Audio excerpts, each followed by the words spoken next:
제 고향 교회에 자매님 한 분이 계셨는데 집이 굉장히 가난했습니다. 그래서 중학교까지밖에 나오질 못했습니다. 그분은 사실은 굉장히 이렇게 똑똑한 분이었습니다. 중학교밖에 나오지 않았지만은 그분이 혼자 여러 책들도 보고 영어도 혼자 습득해서 원서도 줄줄 읽고요. 온양고등학교 서무과 직원으로 취직이 됐습니다. 그러다가 온양고등학교에 서울대학교 사범대학 국어국문과를 졸업하신 선생님, 국어 선생님이 부임을 해오셨는데 이 국어 선생님이 이분한테 홀딱 빠진 겁니다. 그래서 두 분이 결혼을 했습니다. 늦은 나이에 결혼을 했습니다. 그리고 아이가 태어났습니다. 그 아이의 이름은 선주입니다. 얼마나 기쁜지 모르죠. 늦은 나이에 결혼을 했죠. 아주 예쁜 아이가 태어났습니다. 그런데 시간이 지나면은 아이가 옹알이도 하고 그리고 이제는 뭐 뒤집기도 하고 그 다음에는 일어서기도 하고 걷기도 하고 아장아장 걷기도 하고 뛰기도 하는 거가 정상이잖아요. 1년이 지나도 2년이 지나도 3년이 지나도 일어서지를 못합니다. 엄마 아빠 소리도 하지 못합니다. 그죠? 기분 좋으면 웃고 기분 나쁘면 울고 그게 선주가 하는 것의 전부였습니다. 신체는 점점 커갔습니다. 나중에 의학적으로 보니까 뇌가 없다고 그래요. 그리고 척추가 이게 상당히 부실해서 앉지도 못하고 서지는 거는 뭐 두말할 것도 없고요. 계속 누워 있는 겁니다. 그 아버지가 키가 요만한 분이에요. 신앙을 안 가지고 있던 분입니다. 근데 그 부부가 커나가는 그 선주, 그 남편이, 그 선생님이 그 아이를, 자기만한 아이를 안고 예배에 참석하는 모습을 볼 때마다 참 가슴이 찡했습니다.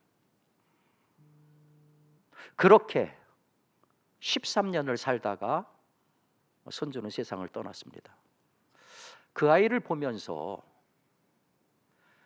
아이가 태어나는 기쁨보다도 더 소중한 것이 시간이 지나면 그 아이는 탄생했으면 자라야 된다는 겁니다. 성장해야 됩니다.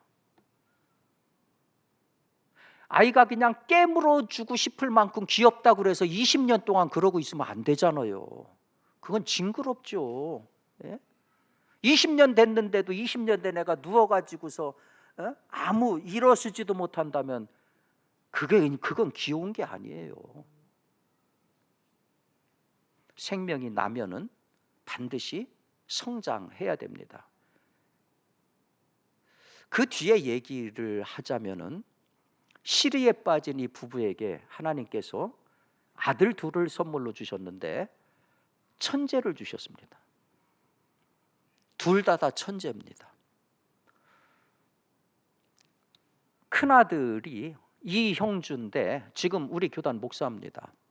여기 카이스트에서, 대전 카이스트에서 31살에 천체물리학 박사학위를 받았습니다. 그 동생은 더 천재입니다. 25살에 옥스퍼드 대학에서 역시 천체물리학으로 박사학위를 받았습니다.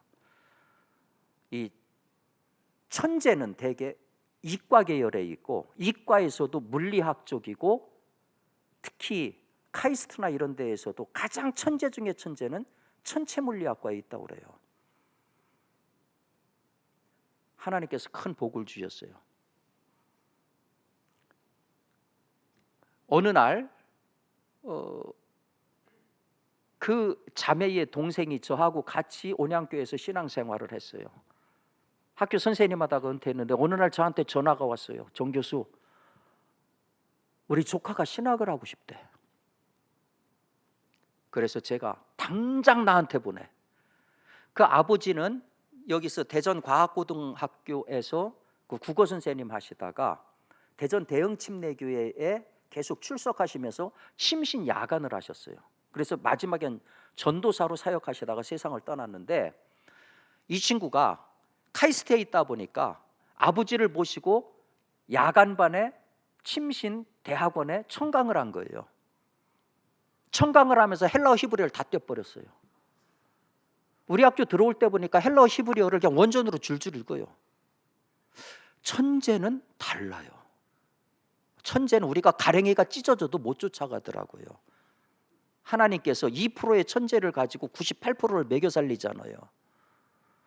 근데 그 친구가 신학을 하겠다는 거예요. 그것도 천체 물리학을 해서 저한테 논문을 갖고 왔는데, 논문을 펴보니까 영어로 썼는데 전부 수학 공식이에요. 읽을 수도 없어요. 스리퍼 신고 다니면서 영어로 막 강연을 하고 해요. 벌써 이거는 물건이다, 물건. 이거는 교파를 초월해서 앞으로 우리 기독교가 과학하고 대화를 해야 되는데, 훈련받지 못한 사람은 대화 자체가 안 됩니다. 물리학을 모르는데 어떻게 물리학하고 대화를 합니까? 이런 친구야말로 하나님께서 예비해 두신 보물이다. 그래서 제가 들어올 적에 제가 우리 총장님한테 말씀을 드렸어요. 그러니까 당장 잡으라는 거예요. 당장 잡아라. 들어오면서 전체 수석을 했어요. 그래서 지금 우리 이성준 목사님 가 계신 그 수정교회에서 그 전에 원로 목사님이 두 사람의 3년 전액장학금을 약속해서 지급을 하고 있었는데, 그때가 마침 한 학생의 텀이 끝나는 데서 TO가 났던 때예요. 근데 이영주 박사가 전체 수석을 했어요. 그러니까 그 장학금을 차지를 했죠. 제가 조일래 목사님한테 말씀을 드려서 중등부 전도사님으로 영입을 합시다. 애들한테 도전이 될 겁니다. 그래서 수정교회 중등부 전도사로 사역을 했어요. 제가 교무처장일 때 카이스트 박사니까 학부에 일반 교양학과 학부 과목 과학과 관련된 건 얼마든지 가르칠 수 있잖아요. 강의를 줬어요. 그러니까 생활도 해결이 되죠. 3년 동안 모든 과목을 올 A 플러스를 받았어요. 그리고 미국의 유명한 신학교인 GTU라고 하는 데에 역사상 처음으로 MDB 마친 사람을 박사로 받아줬어요. 이번에 박사 학위가 끝납니다. 가가지고 몇 년 되지도 않았는데 박사 학위가 끝이 나요. 참 저는 그거 보고 나중에 가면 하나님한테 분명히 물어보려고 그래요. 선주 어떻게 된 겁니까? 그러나 결론적으로 봤을 때 하나님은 참 슬픔과 좌절 가운데 있는 그 가족에게 큰 위로를 주셨다. 큰 위로를 주셨다. 그 이영주 박사가 이제 얼마 후에 이제 귀국을 할 겁니다. 귀국을 할 거예요. 저는 단 어떠한 그 교단에 속한 인물이 아니라 초교파적으로 정말 미래에 이 세속사회하고 투쟁하고 대화할 수 있는 정말 중요한 통로다. 그런 역할을 해줘야 된다. 사실 교회는 그런 사람들을 지원을 해야 됩니다. 우리가 못해요. 아주 하나님이 특별하게 준비시킨 사람이다. 잘 성장을 했어요. 잘 성장을 했어요. 여러분 그 코이라고 하는 혹시 비단 잉어를 아세요? 이 사는 공간에 따라서 크기가 달라지는 물고기입니다. 그래서 작은 어항에다 키우면은 5에서 8cm까지밖에 크질 않아요. 근데 큰 어항에다 키우면은 15cm에서 25cm까지 큽니다. 그런데 강에다 방류를 하면은 무려 120cm까지 그렇게 커지는 거가 이 코이라고 하는 비단 잉어입니다. 여기에서 코이의 법칙이라는 것이 나왔어요. 내가 생각하고 경험하는 세상의 크기가 나의 크기를 결정한다. 내가 생각하고 경험하는 세상의 크기가 나의 크기를 결정한다. 그러니까 조그만 어항 속에 나를 가두면은 그냥 그 안에서 끝나는 거예요. 어려운 일이 있을 때에 그 어려운 일이라고 하는 물 안에서 그냥 있으면 어려운 일로 끝나고 말아요. 우리가 아이들한테 자꾸 넓은 세계를 보여줘야 되는 이유가 그런 데 있는 거예요. 저는 우리 학생들한테도 학교에 있을 때 항상 그런 얘기를 했어요. 유학이 아니라도 좋다. 3년 거지 생활을 해도 좋으니까 나가라. 이 조그만 한반도를 떠나봐라. 나가면 다른 세계가 있다. 유럽에도 가보고 미국에도 가봐라. 전혀 다른 세계가 있다. 전혀 다른 사고를 하고 사는 사람들, 전혀 다른 라이프 스타일을 가지고 있는 사람들, 전혀 다른 가치관을 가지고 있는 사람들이 있다. 거기 가서 3년 뒹굴고 와라. 생각이 확장된다. 보는 눈이 트일 것이다. 이 조그만 한반도 내에서 지지고 볶고 하지 말아라. 여러분들 자녀들한테도 제발 좀 큰 꿈, 큰 세계를 열어주세요. 부모의 역할이 그런 거 아닙니까? 여러분이나 저나 우리가 자식 낳지만 우리가 자식을 압니까? 그 안에 5달란트가 들어있는지 2달란트가 들어있는지 1달란트가 들어있는지 어떻게 알아요? 몰라요. 나도. 중요한 것은 계기를 마련해 줘야 된다는 거예요. 부모의 역할이 그런 거 아닙니까? 힘들어도 그저 남 과외하니까 그거 과외하는데 따라다니지 말고요, 정말 그 아이의 소질이 뭔가 그걸 봐서 그 아이가 꿈을 펼칠 수 있는 거가 뭔가 계기를 마련해 주고 지원해 주는 게 부모의 역할 아니겠어요? 남들 하는 대로 다 해가지고서 나중에 서울대 갖다 놨더니 박사학위까지 다 받았는데 빵집 하는 사람들 있잖아요. 예? 아버지 어머니가 시키는 대로 했으니까 이제 됐지요? 이제는 제가 하고 싶은 거 할게요.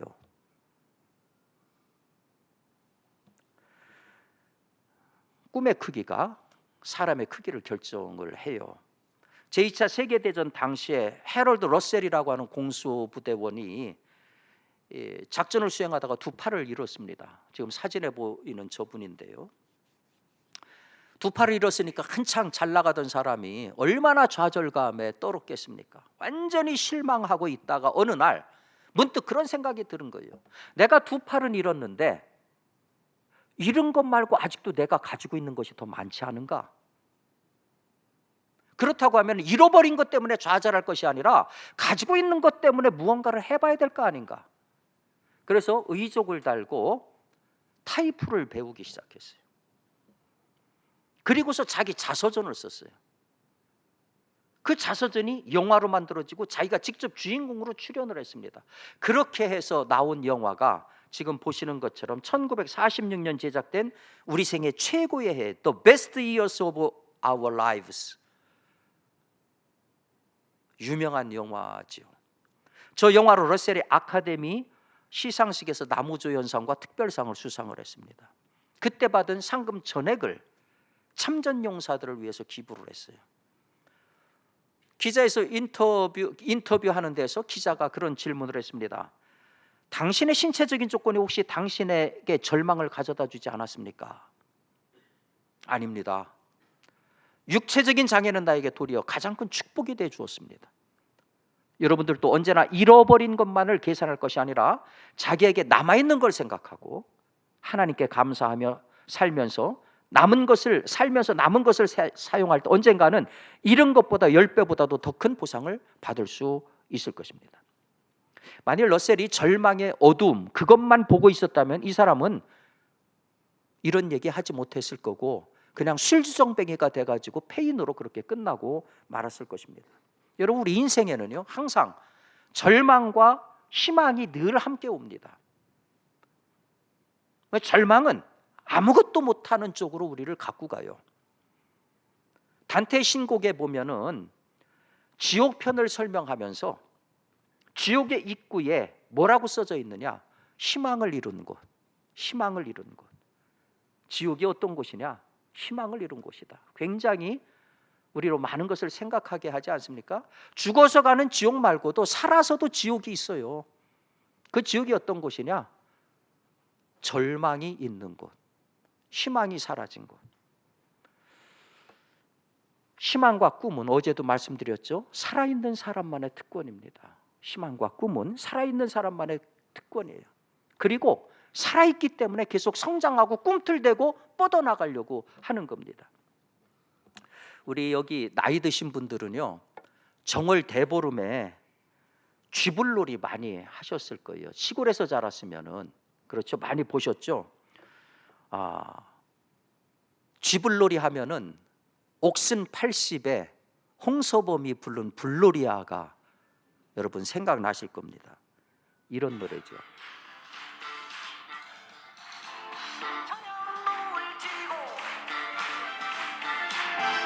달빛 들을 때 작은 불꽃으로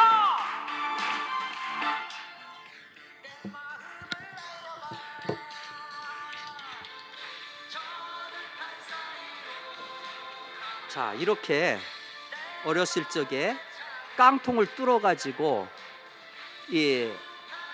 여기에다가 송진 같은 거 나무 해 가지고 넣고서 이걸 가지고 음악을 맞춰서 동네 아랫동네 사운드 많이 하고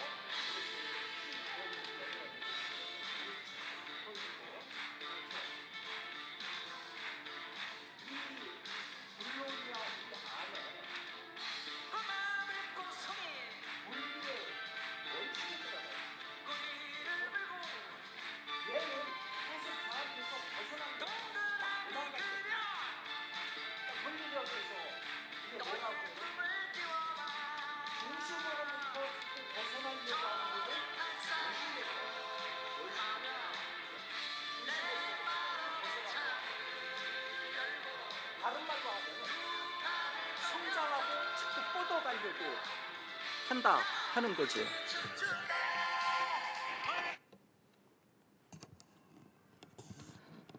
우리가 버스 탈 때에 코너들 쪽에 막 휩쓸리잖아요. 이게 원심력입니다.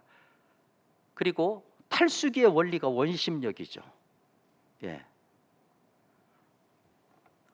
다른 말로 하면은 밖으로 나가려고 하는 힘, 꿈과 희망은 원심력이라고 얘기할 수가 있어요.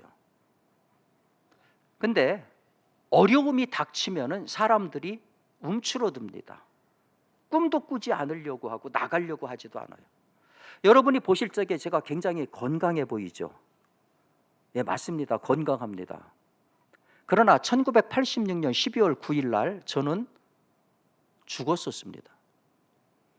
3일 동안 죽었었습니다. 사연이 있습니다. 제가 연탄가스로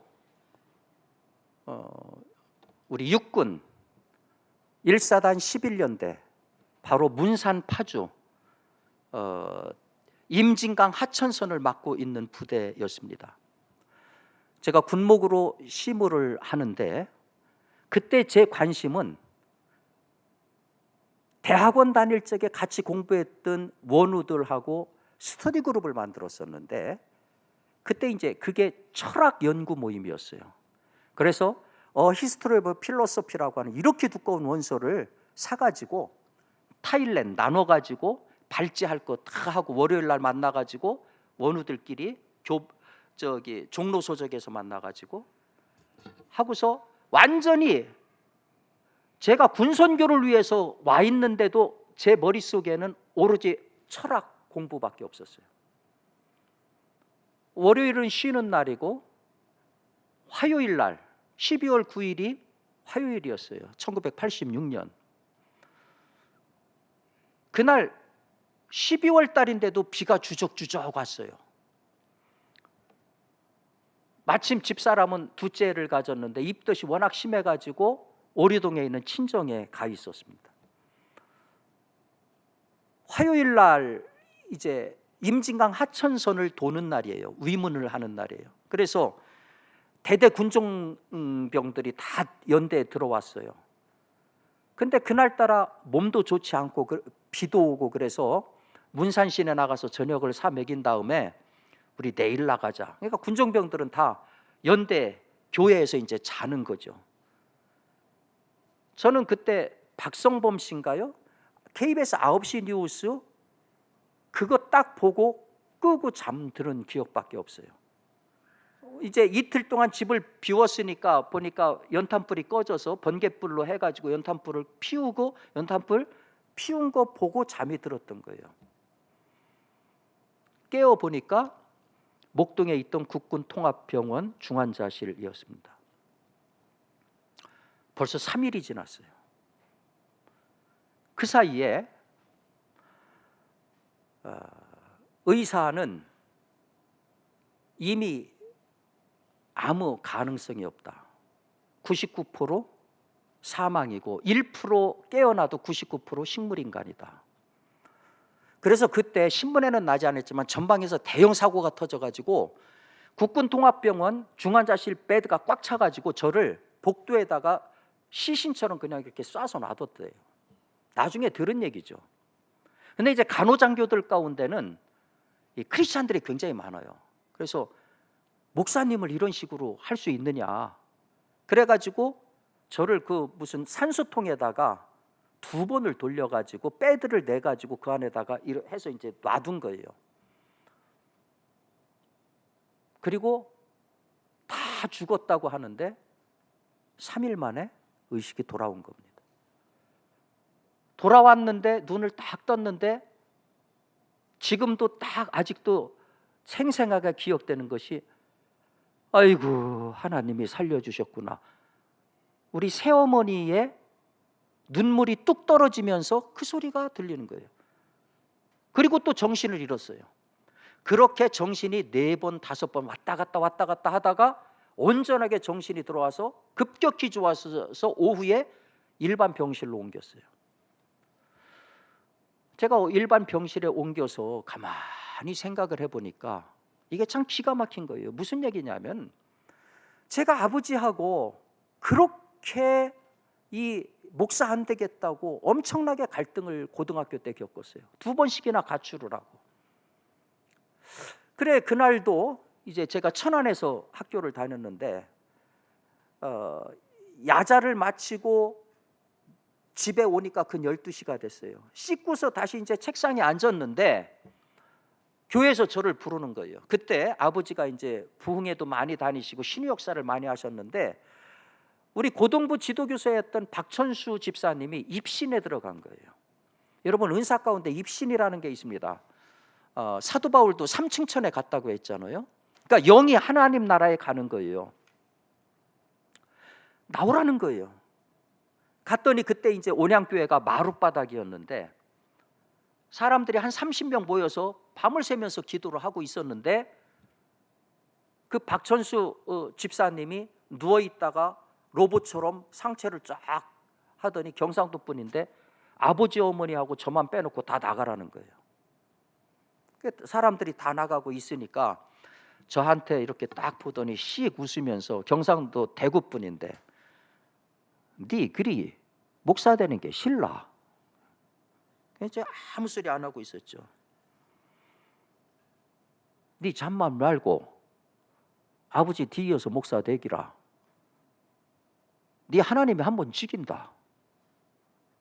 근데 다시 살려줄 기다.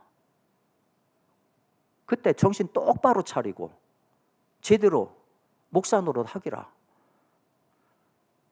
제가 그 얘기 딱 들으면서 속으로 아이씨 생쇼를 하고 있구만. 내가 목사 안 된다니까 지들끼리 짜고 지금 이렇게까지 하는구나. 아니 여러분이 저라면 그런 생각 안 하겠어요? 근데 병원에 딱 앉아 있는데 그 생각이 퍼뜩 드는 거예요. 나중에 퇴원을 해서 제가 발견된 경위를 들으니까 이건 더 기가 막혀요. 그때 당시에 1사단에 군정장교 4명이 같이 훈련받은 4명이 투입이 됐어요. 2명은 기장, 2명은 기성. 저하고 같은 친구 목사가 같이 갔는데 그 목사님은 처음부터 장기를 지원했어요. 근데 장기를 지원했으면 당연히 야전 부대를 경험하는 게 맞잖아요. 근데 야전 부대 연대급 안 나온대요. 그래서 사단의 보좌관으로 그냥 남았어요. 저는 그게 되게 마음에 안 들었어요. 저는 그 친구에 대해서 마음에 안 든 게 그것뿐만이 아니라 학교 다닐 때부터 별명이 오홀리예요. 홀리, 거룩. 검정고시 출신인데 우리 학교 역사상 성경고사를 최고 득점 맞은 사람이에요. 얼마나 홀리하냐 하면은 체육 시간에도 넥타이 메고 나와요. 제 성격하고는 정반대예요. 저는 체육 시간에는 체육복 나와서 땀 흘려야 된다. 아니, 그리고 군선교 하겠다고 온 놈이 어떻게 야전에서 같이 뒹굴 생각은 안 하고, 예? 정복 차려 입고서 군사령부에 남아가지고서 보좌관 노릇을 하게. 저하고 땀맞이 안 맞아. 그러니까 1986년 8월 2일 날 배속을 받았는데 그 이후로 우리 연대에 와본 적이 없어요. 이 친구가 한 번도. 그 친구 저한테 전화한 적이 한 번도 없어요. 저도 당연히 전화 안 하죠. 그 친구 만나는 거는 제가 사단 본부에 일이 있어 들어갔을 때나 거기서 만나요. 근데 제가 사고 당한 12월 9일 그날 이 친구로부터 전화가 왔다는 거예요. 나중에 군정병한테 보고를 받았죠. 사단에서 전화가 오면은 와서, 이제 군정병들은 그날 하천선을 안 나가고 연대교회에서 잤으니까 일어나 가지고서 지들끼리 막 장기 뜨고 이제 라면 끓여 먹고 이제 그러거든요. 하는데 전화가 온 거예요. 여기 사단 본부인데 목사님 나오셨나? 아직 안 나오셨습니다. 어디 계신가? 잘 모르겠습니다. 위치 파악해서 보고해. 알겠습니다. 야, 빨리 와서 둬! 그러니까 막 장기 두고 있는 거예요. 또 전화가 왔대요. 위치 파악했나? 안 했지. 잘 모르겠습니다. 너 그따위로 전화 받아? 영창 가고 싶어? 여기 군대 갔다 온 분들은 상급부대에서 전화 오면 굉장히 괴롭다는 거 아실 거예요. 알겠습니다. 위치 파악해서 보고 가겠습니다. 그리고서 이제 정문에다가 전화를 한 거예요. 목사님 들어오셨냐? 그러니까 정문에서 안 들어왔다는 거예요. 정문 바로 맞은편이 제 숙소였어요. 목사님 외출하셨나? 외출하셨나 한번 봐달라고 하니까 외출하면 바깥에 문을 잠게 돼 있어요. 외출 안 하셨는데? 그래? 야, 빨리 뭐해? 빨리 와서 둬. 그러니까 또 잠겨두네. 또 온 거예요, 전화가. 확인했나? 예, 안 들어오셨답니다. 지금 어디 계신데?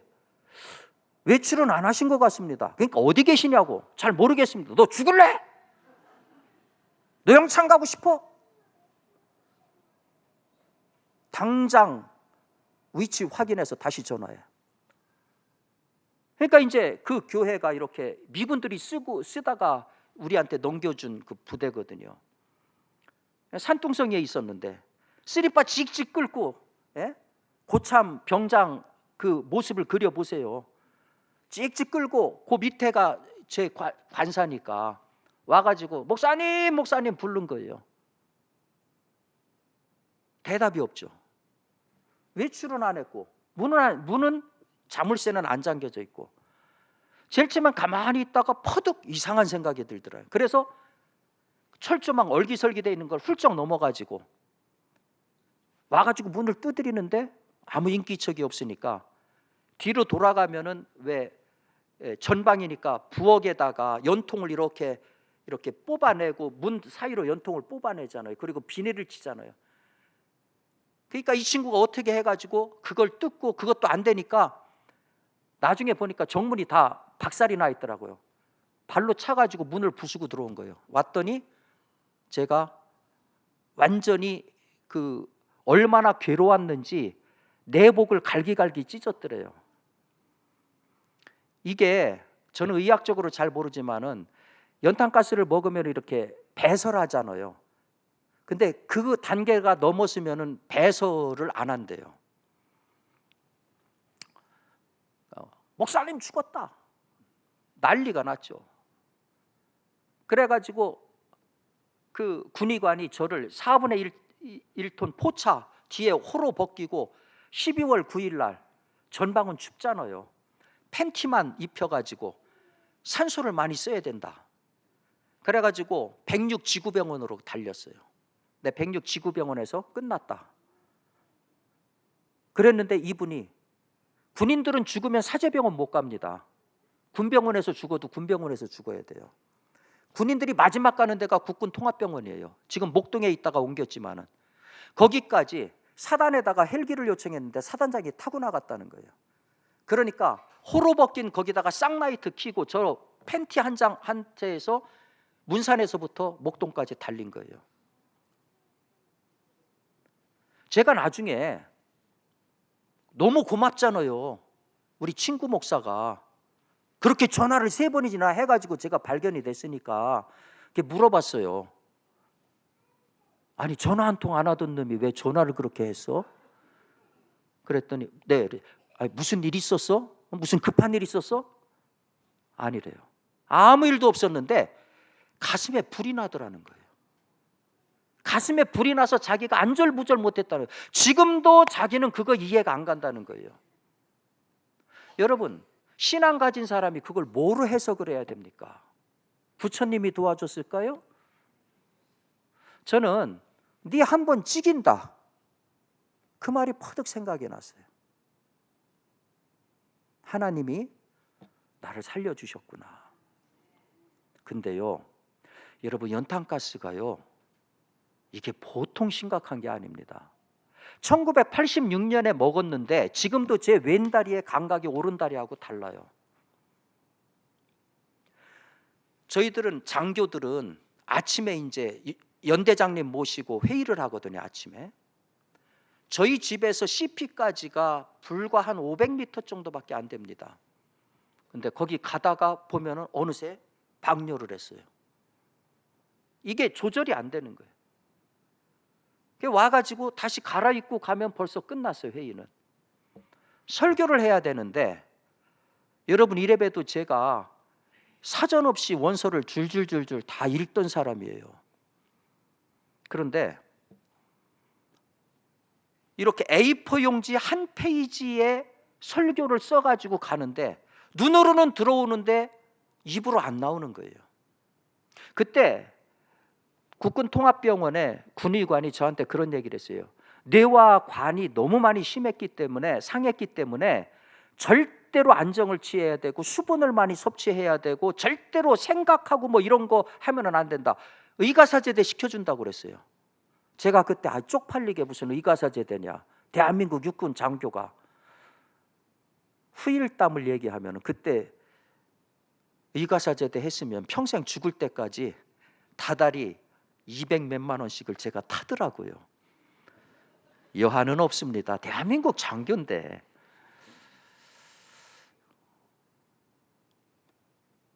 참 힘든 시절을 보냈어요. 그때 제가 사실은 복무 연장을 한 상태거든요. 그런데 아무 의욕이 안 생기는 거예요. 군대가 막 싫어지는 거예요. 의가사제대는 내가 안 한다고 했지만은 근데 군 복무 더 연장한 거는 도저히 안 되겠어요. 그래가지고 사단에다가 전화했더니 군단으로 넘어갔다고, 군단에다가 전화했더니 군사령부로 넘어갔대요. 그때 용인에 군사령부가 있었는데 용인 군사령부까지 갔더니 없어요. 어디 갔냐니까 육군본부 인사운영감실로 이미 넘어갔대요. 그래서 용산에 있는 육군본부 인사운영감실 갔더니 군의관이 제 서류를 쭉 보고 저를 이렇게 보더니 제 앞에서 서류를 쭉쭉 찢어요. 목사님, 안 되겠네요. 예.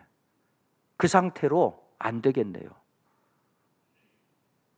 그래서 그쪽에 제가 정말 아무 의욕도 안 생기고 6개월 동안은요, 우리 가스 먹은 사람들이 기차 타고 가다가도 어디 가는지를 몰라가지고 길 잃어버리는 경우가 굉장히 많아요. 저 역시도 우리 연대장님이 A4 용지 가지고서 설교하는데 반 페이지 가지고 그렇게 버벅대니까 얼마나 듣기가 어렵겠어요. 그러니까 저한테 목사님 휴가 드릴 테니까 집이 온양이라니까 가가지고서 온천浴좀 많이 하세요. 온천 들어가가지고 깜빡깜빡 정신이 나가요. 그러면은 정신 잃은 상태로 1시간씩 이렇게 있는 거예요. 저쪽에서. 그러면 집에서는 온천 간다고 갔는데 안 돌아오니까 전화하는데 문 열고 정인교 씨 해도 저쪽에서 퍼질러 있으니까 대답을 안 하잖아요. 그런 일들이 많았어요. 그러면서 아무 의욕이 안 생기더라고요. 꿈이고 뭐고 아무 의욕이 안 생기더라고요. 빨리 군대 마쳤으면 좋겠다. 그런데 어느 날 제가 서울에 왔다가 가는 길에 거기 화장터가 있어요. 거기 지역이 어디죠? 문상 가는데 오른편에 화장터가 있어요. 제가 군목으로 있으면서요 6명 화장을 했습니다. 군인들. 근데 그거 딱 가면서 무슨 생각이 드느냐 하면은 네가 7번째였어. 속으로. 그런 음성이 들리는 거예요. 근데 하나님이 살려주셨잖아. 근데 너 지금 뭐 하고 있어? 그런 막 자책감이 드는 거예요. 죽었다가 살아난 놈이 뭐 하고 있어? 이젠 다시 살아야 될 거 아니야. 그때 저한테 큰 깨달음이 왔어요. 그래서 여러분, 제가 그래서 의사가 그렇게 머리 쓰는 거 하지 말라고 했는데 하나님이 살려주셨으니까 책임지십시오 하고 제대하자마자 3일 만에 독일로 날아간 거 아닙니까? 가가지고도요 고생 많이 했어요. 네, 고생 많이 했어요. 그럴 때마다 쾰른 대성당 앞에 가서 앉아 있으면요, 쾰른 대성당이 엄청나거든요. 제일 처음에 흰색 대리석이었는데 600년 넘어가면서 검은색으로 변했어요. 지금도 계속 보수공사하고 있어요. 막 앞에 있으면 이게 막 나한테 넘어오는 것 같아요. 야, 저 엄청난 것을 사람들이 했는데 너는 그래 어학 때문에 여기 와서 질질 짜고 있어? 엄청나게 그 안에서 도전을 받았어요. 그래서 죽기 살기로 공부를 했던 거죠. 제가 말씀드렸잖아요. 새벽 3시 이전에 잠을 자본 적이 없다고. 저는 다시 기회를 줄 테니까 독일 가가지고 공부 다시 할래? 아니요, 그냥 죽을래요. 저는 제 인생에 그렇게 공부해 본 적이 없어요. 제가 그래서 아마 4년 반 만에 학위를 마치고 나왔으니까 얼마나 빨리 마치고 나온 겁니까? 1년 동안에 히브리어, 라틴어, 헬라어, 스타트 엑삼멘, 독일인과 외국인을 통틀어서 본 대학에서 최초로 제가 1년 안에 3가지를 마쳤으니까 얼마나 죽으라고 한 겁니까? 여한이 없어요. 그냥 죽을래요. 다시 돌아가고 싶지 않아요. 여기 있는 젊은이들한테도 내가 도전하고 싶은 건 그거예요. 한평생에 공부든 뭐든 미쳐가지고 자기를 120% 던져보라는 거예요. 자기 안에 뭐가 있는지도 모르고 죽는 게 대부분입니다. 자기 안에 거인이 있는데 거인을 사장시켜버리고 죽어요. 대부분 꺼내지도 못하고. 영어 점수가 낮아가지고 내 인생이 끝나는 겁니까? 아니, 영어를 얼마나 해봤는데 지가 수학 점수가 낮다고요? 그래서 얼마나 해봤는데 미쳐봤느냐고, 죽어봤느냐고, 밤새워 봤느냐고. 직불하지도 않고 결과 안 나오는데 나는 이 정도밖에 안 된다. 안 해요. 이 안에 아직 거인이 숨어 있는데 지가 그걸 끄집어 못 낸 거예요. 제발 핑계대지 마요. 면죄부 없다고, 인생에는.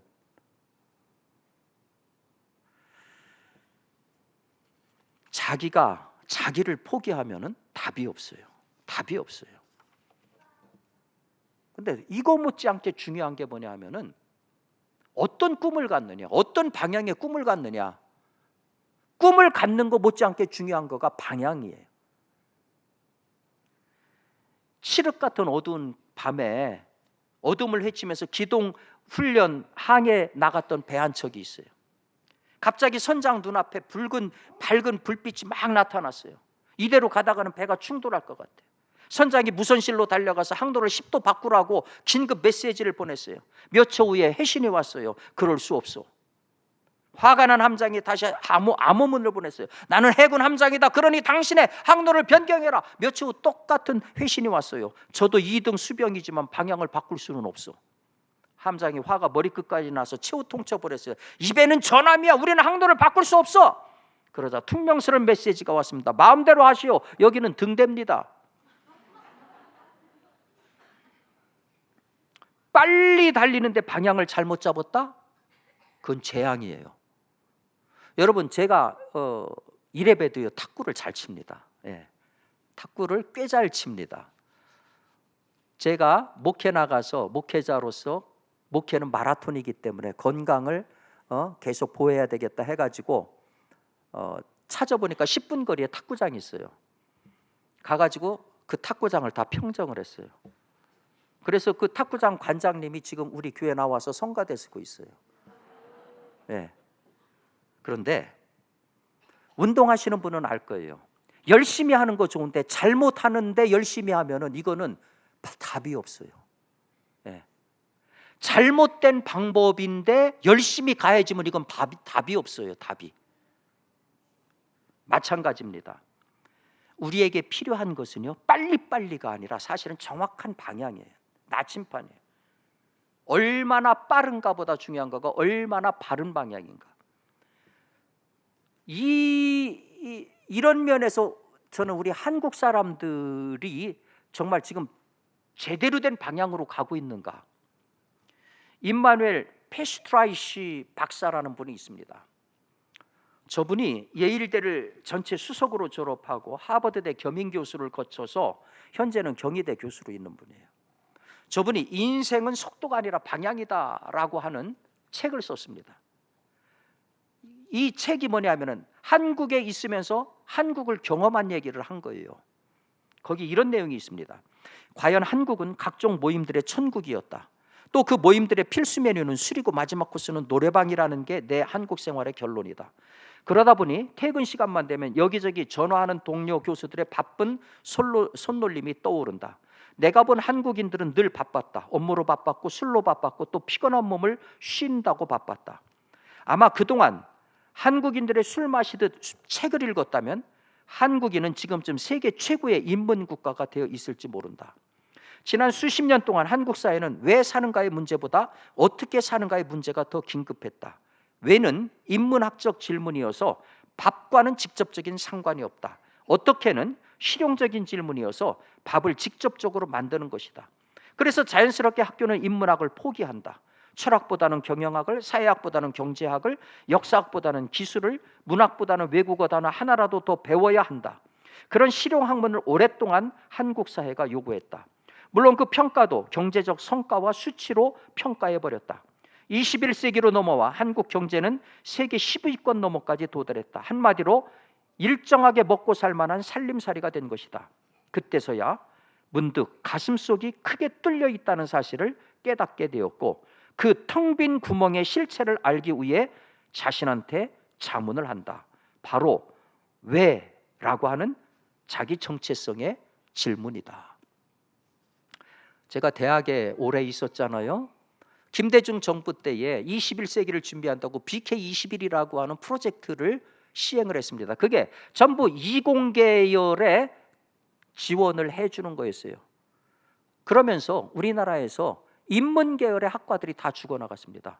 문 닫은 철학과들 엄청나게 많습니다. 도고동문과 다 사라졌습니다. 그런데 우리보다도 훨씬 못 사는 폴란드나 헝가리 같은 데 가면은요, 철학과가 여전히 있습니다. 예나 지금이나 어디든지 철학은 밥 먹여주는 학문이 아니에요. 경제적으로 보면은 비경제적인 학문입니다. 그런데 우리보다 못 사는 그 나라들은 왜 그것을 그냥 남겨놨을까요? 경제적으로 부유한 우리들은 그걸 없애버렸습니다. 왜 그들은 남겨놨을까요? 철학, 인문학은 정신과학이에요. 돈 버는 것들이 하드웨어라고 하면 그거는 소프트웨어입니다. 오늘날 우리 한국 사회가 이렇게 막 가는 거는요, 사실은 정신과학이 부재했기 때문에요. 지도자라고 하는 사람들의 철학에 문제가 있는 거예요. 이분의 진단은 그런 거예요. 한국인들은 삶의 방향보다 삶의 속도를 택했다. 실존의 문제보다 실용의 문제를 택했다. 여러분 성지순례 다녀오셨습니까? 가보면은요, 그 사람들이 한국말을 너무 잘해요. 거기 현지 종업원들 무슨 말 잘합니까? 빨리빨리, 빨리빨리, 싸요, 빨리빨리. 그러니까 우리는 페스트라 쉬비치 박사 말처럼 실용주의와 속도에 아주 익숙해 있어요.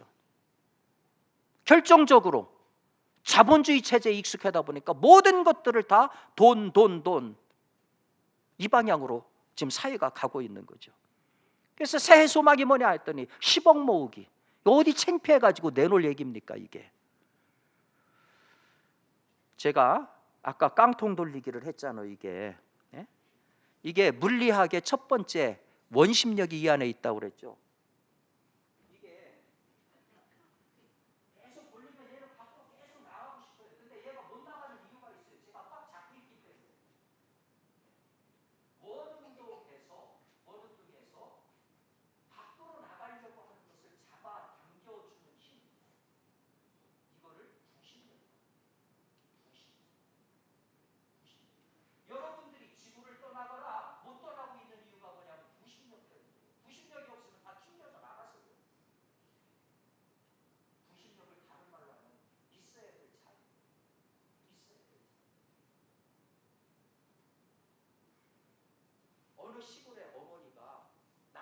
일찍 여의고 자식 하나 키웠어요. 근데 이 아이가 공부를 참 잘했어요. 서울법대를 갔어요. 원하던 고시에 패스가 됐어요. 검사가 됐어요. 이 어머니의 사는 의미입니다. 막 자랑하고. 근데 언제부턴가 시골에도 잘 안 내려오고 전화도 잘 안 받고, 전화하면 퉁명스럽게 바빠요 바빠요. 아들이 하도 보고 싶으니까 주섬주섬 싸가지고서 뭐 참기름이니 뭐니 싸가지고서 서초동 대검찰청 정문에 가가지고 면회 신청을 했어요. 그 사람이 아들을 바꿔줘요. 전화로 엄마다. 그러니까 엄마 나 바빠요. 왜 왔어요? 왜 왔어요? 예? 나 엄마 잘 있으니까 조심해서 내려가세요. 툭 끊는 거예요. 엄마가 얼마나 황당했겠어요. 그래도 아들이 잘 있구나 위안 삼고 주섬주섬 이제 오려고 하는데, 저쪽에서 아들이 이렇게 친구하고 점심 먹으러 나오다가 그 친구가 물어보는 거예요. 아니 뭐 어머니 오셨어? 아니야. 저기 뭐 우리 집에서 밥 해주는 분이야. 밥 해주는 분. 여러분,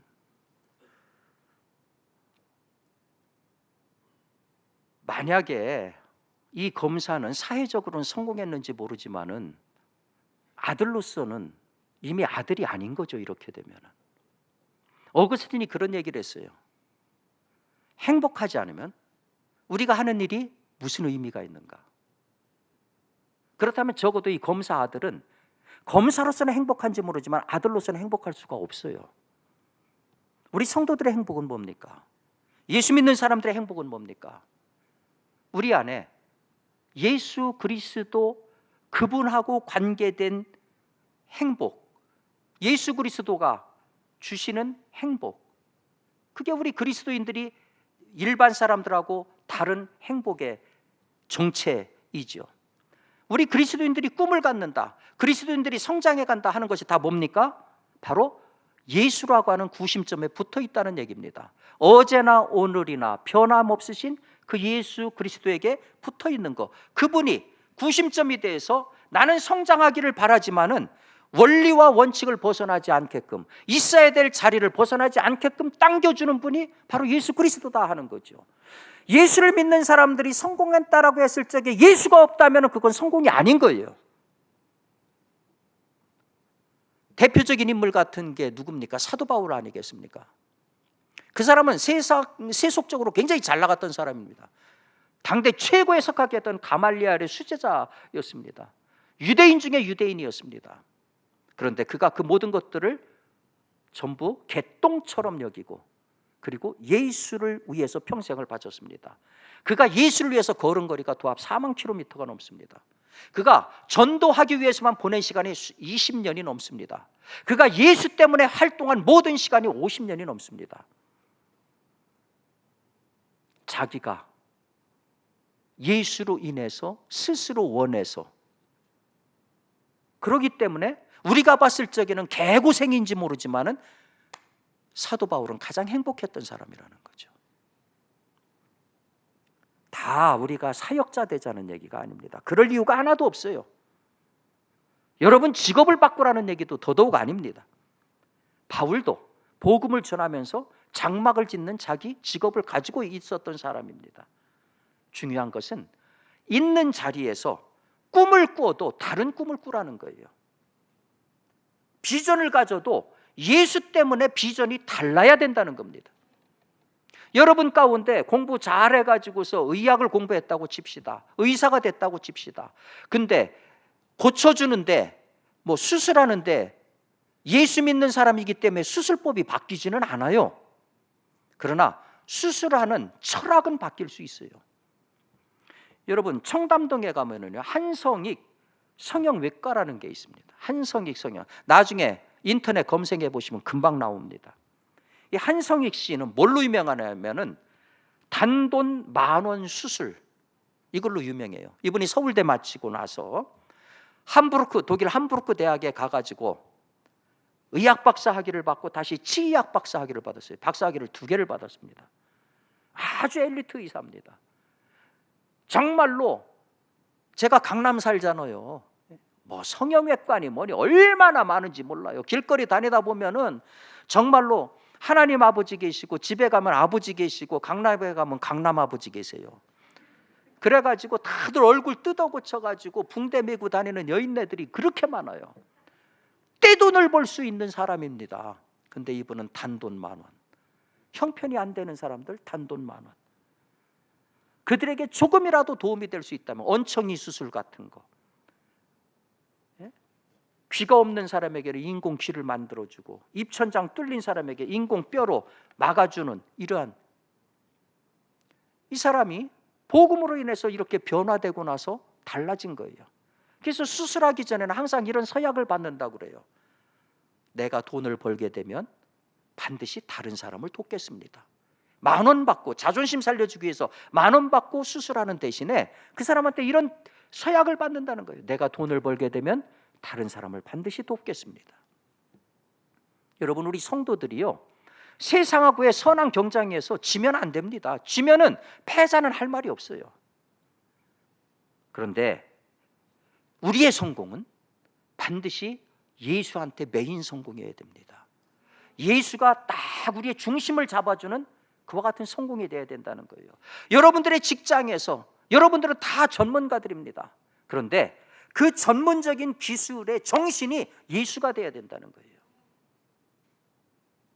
이렇게 보면은, 이렇게 살면은 우리 성도들은, 세상 사람들은 우리를 이해 못 하겠죠. 그러나 우리가 예수 그리스도 안에 당당히 서서 그 세상하고 계속해서 싸워나간다고 하면은 세상은 절대 우리를 이길 수가 없습니다. 절대 세상은 우리를 이길 수가 없습니다.